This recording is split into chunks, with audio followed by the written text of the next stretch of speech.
তোর আবার তোর লেগে মাইয়া দেখতেছে, তারপর তোর বিয়া দিয়ে দিবি। আমি বিয়ে করবো, আবার মাইয়া দেখতেছে, আবার বিয়ে করে দাও।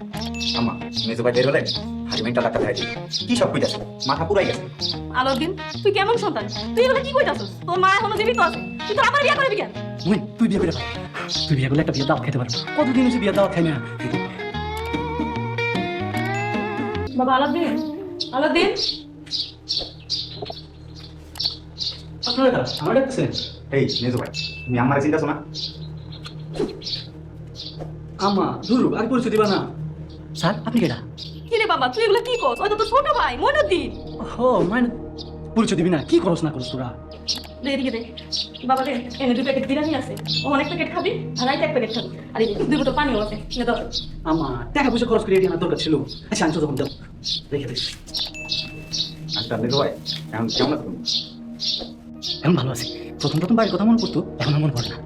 তুই এগুলো কি করছ বাবা? আমি 7 দিনের ভিতরে তোর জামিনের ব্যবস্থা করতেছি। জামিন না হলে অসুবিধা নেই, এখন জেলে আমার মন বসে গেছে। তুই জেলের থেকে বাইর হ। জেলের থেকে বাইর হলে তোর আবার তোর লেগে মাইয়া দেখতেছে, তারপর তোর বিয়া দিয়ে দিবি। আমি বিয়ে করবো, আবার মাইয়া দেখতেছে, আবার বিয়ে করে দাও। আম্মা মেজো ভাই বের হলেন, হাজি মেন্টাল ডাক্তার দেখাই দিই। কি সব কইতাছে, মাথা পুরাই গেছে। আলাউদ্দিন, তুই কেমন সন্তান? তুই এগুলো কি কইতাছস? আসসালামু আলাইকুম প্রিয় দর্শক। আজকের পর্বে গল্পটা এমন এক জায়গায় গিয়েছে যেখানে ভালোবাসা, অপমান, পরিবার আর ত্যাগ সব কিছু একসাথে মিশে গেছে।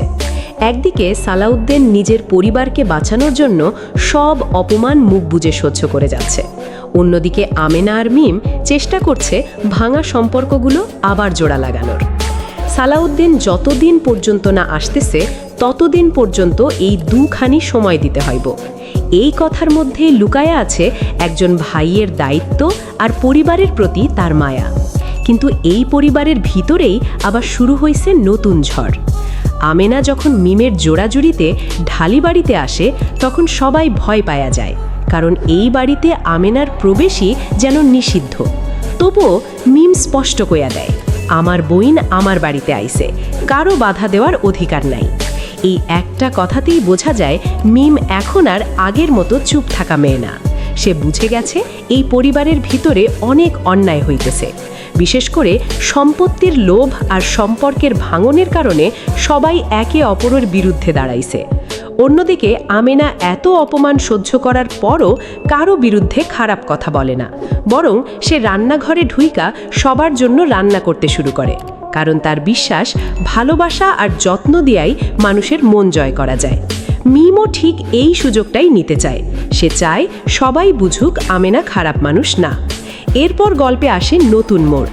আলাউদ্দিনের জামিনের খবর শুনে পুরো পরিবারে একটু স্বস্তি ফিরে আসে, কিন্তু জেলের ভিতরে আলাউদ্দিনের আচরণ দেখে সবাই অবাক হয়।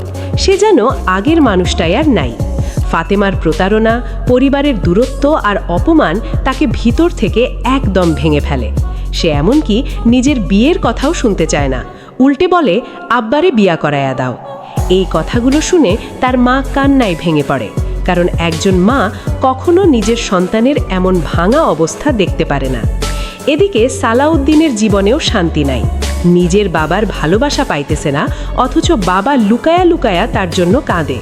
সামনে কঠিন আচরণ করলেও ভিতরে ভিতরে সে ছেলেকে খুব ভালোবাসে, কিন্তু পরিবারের চাপে নিজের মন খুলে কিছুই বলতে পারে না। আর ঠিক তখনই আসে সবচেয়ে ভয়ঙ্কর মুহূর্ত। বড় ভাই দৌড়ায় আয়সা খবর দেয় আমেনার শরীর দিয়া রক্ত ভইরা যাইতেছে।